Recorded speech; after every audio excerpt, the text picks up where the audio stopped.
कितना अद्भुत दुनिया बा मनुष्य की। बात तो तू बिल्कुल ठीक कहा ताड़ू, लेकिन एक बात याद रखियो, हमनी का असलियत यहाँ केहू भी ना पहचाने। ठीक बा। वो देखी। आओ। हाँ। हाँ। वो देखी। वाह, अद्भुत।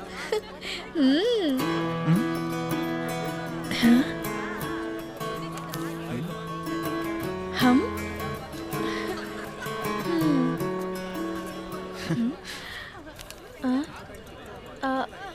मीत ई का ह?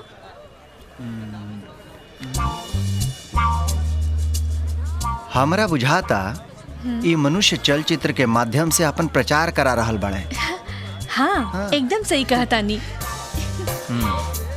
चलो हाँ। ई मनुष्य के अद्भुत दुनिया देखा। हाँ, बढ़िया है ना? कमाल बा।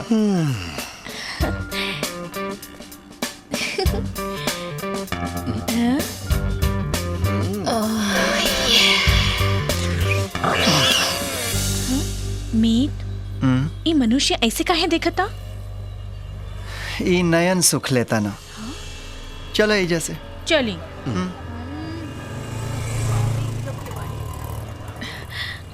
मीत, सब केहू हमनी के ऐसे काहे देखता रे?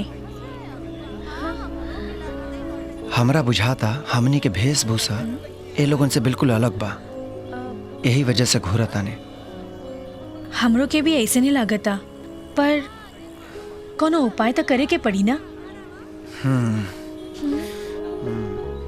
चलो।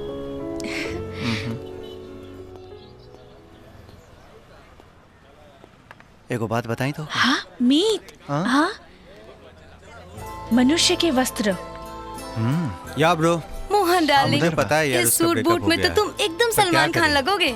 अरे यार, एकदम ब्रांडेड है, देखो तो सही। मैं बाद में तुझे कॉल करता हूँ। घर पे किसी को बताना नहीं, मैं अपनी गर्लफ्रेंड से यहाँ मिलने आया हूँ और 2 दिन के लिए कहीं बाहर जाऊँगा। किसी को पता नहीं चलना चाहिए। रवा तो बड़ा आकर्षित लगता नहीं।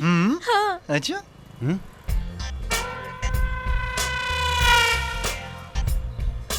क्या डार्लिंग, ये क्या दिखा रही हो? देखो बेचारा कितना शर्मा रहा है नंगा होके।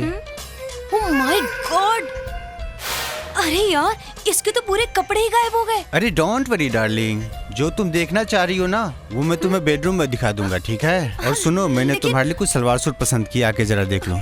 कम ऑन डार्लिंग, कम कम कम। ये सूट तुम पे बहुत जचेगी, इसे पहन के तुम कमाल की लगोगी। एक बार देख तो लो डार्लिंग। हाँ? अच्छा, तो मैं इस ड्रेस में कमाल की लगूंगी। यस डार्लिंग, 100% सन्नी लियोनी लगोगी तुम। बदतमीज। हाँ? अरे बाप रे, भागो! अब हमनी के बिल्कुल मनुष्यन की तरह लगा था नीचा, है ना? मीत, वो खाए के मन करता। जा खा ला। जा। सच?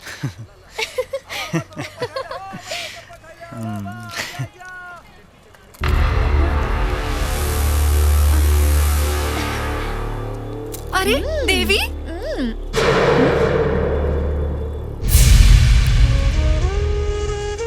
हाँ? अरे एने होने कहा देखा तारू, हमने के तोहर सखी है सन।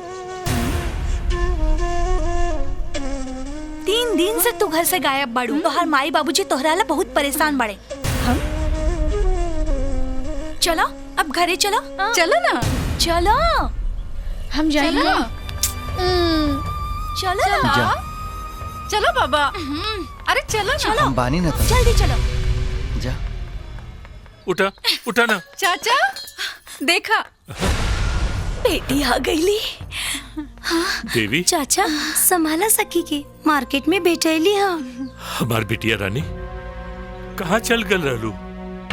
हिताई मिताई सब जगह ढूंढली, कहीं न मिललू। कहाँ रहलू? चाचा न जाने इनका का हो गइल बा, न बोला तारी न चले तारी, एकदम गुमसुम रह तारी। चाचा हमरा तो जादू टोना के लक्षण लागता। तनी शोक बाबा के दिखा लिहा। हाँ चाचा। नमस्ते, हम सब चलतानी। चला। ए बिटिया, अरे जवान लड़की हो के ए तरह घर से जाए ठीक बा? अपने माई बाबू को भी ख्याल न कैलू। देखा तोरे चिंता में तोरे माई का तबीयत खराब हो गई बा। सुनी, डांटी मत। इतना दिन के बाद बेटी सही सलामत घरे आइल बिया। चल बेटा, तू हाथ मुंह धोला, हम खाना लेके आवतानी। चल। हाँ बेटा, जा। एगो बेटी खातिर इतना प्रेम कि ई लोग हमरा के पहचाने में भूल करत बाड़े। हाँ? अरे ई का? शायद इहे देवी है। एकदम हमरा जैसन लागत बाड़ी। यही से सब हमके देवी समझता। बहुत अभागिन बाड़ू तू। देवता जैसन माई बाप के छोड़ गईलू।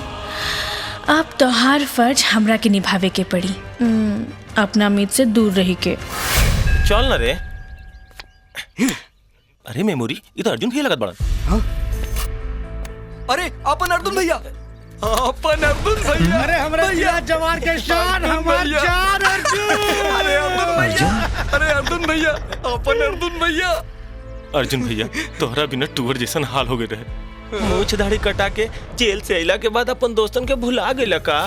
रिहाई हो त कब लिहाई भइल? भाग चोनर, लाइटा भइल बा। घंटा मिनट सेकंड अग्रह नक्षत्र सुख चाहिए। अरे हमार कलेजा छूट गइले जेले से। इतना का कम बा का?